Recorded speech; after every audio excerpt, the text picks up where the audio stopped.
السلام علیکم ورحمۃ اللہ وبرکاتہ۔ قاری احمد علی مہروی آپ کو اپنے یوٹیوب چینل تعلیم انصاف پر خوش آمدید کہتا ہے۔ معزز ناظرین، آقا کریم صلی اللہ علیہ وآلہ وسلم پر درود پاک پڑھنے کی کیا فضیلت ہے اور آپ پر درود شریف پڑھنے پر کیا اجر ملتا ہے، ذرا غور سے سماعت کیجیے گا۔ حضرت عبد الرحمن بن عوف رضی اللہ عنہ روایت کرتے ہیں کہ ایک دن رسول اللہ صلی اللہ علیہ وآلہ وسلم تشریف لائے تو خوشی کے آثار سرکار دو عالم نور مجسم صلی اللہ علیہ وآلہ وسلم کے چہرہ اقدس سے نمایاں تھے،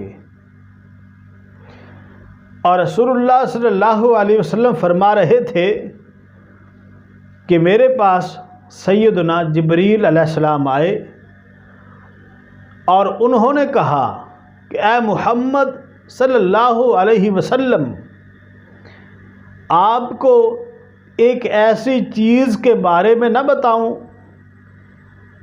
ایسی چیز کے بارے میں خوشخبری نہ دوں جو اللہ تعالیٰ نے آپ کو آپ کی امت کی طرف سے عطا فرمائی ہے اور آپ کی امت کو آپ کی طرف سے عطا فرمائی ہے۔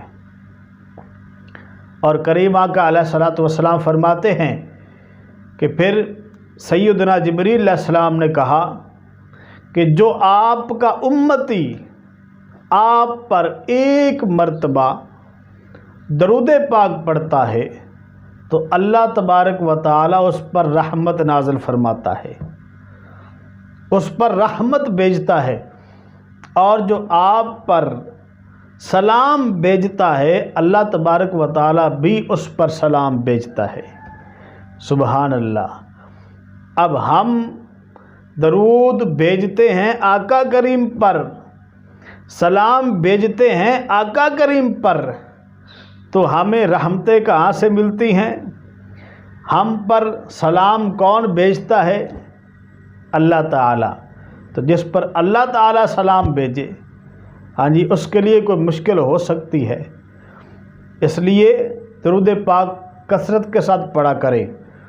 ایک حدیث پاک میں آتا ہے، میرے آقا نے فرمایا کہ سارے غموں کے لیے، سارے دکھوں کے لیے، ساری پریشانیوں کے لیے درود پاک کافی ہے، اور یہ گناہوں سے بخشش کا ذریعہ ہے۔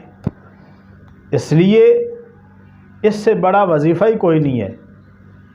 دن رات، صبح و شام، چلتے پھرتے اٹھتے بیٹھتے اپنی عادت بنائیں درود پاک پڑھنے کی۔ ہر مرض کی دوا ہے صلی علی محمد، تعویذ ہر بلا ہے صلی علی محمد۔ اللہ کریم عمل کی توفیق عطا فرمائے۔ چینل کو سبسکرائب کر دیں، ساتھ بیل آئیکن کو بھی آل پہ کریں، ویڈیو کو لائک اور آگے ضرور شیئر کریں۔ مجھے دعاؤں میں ضرور یاد رکھیں۔ اللہ کریم آپ کا حامی و ناصر ہو۔ السلام علیکم ورحمۃ اللہ۔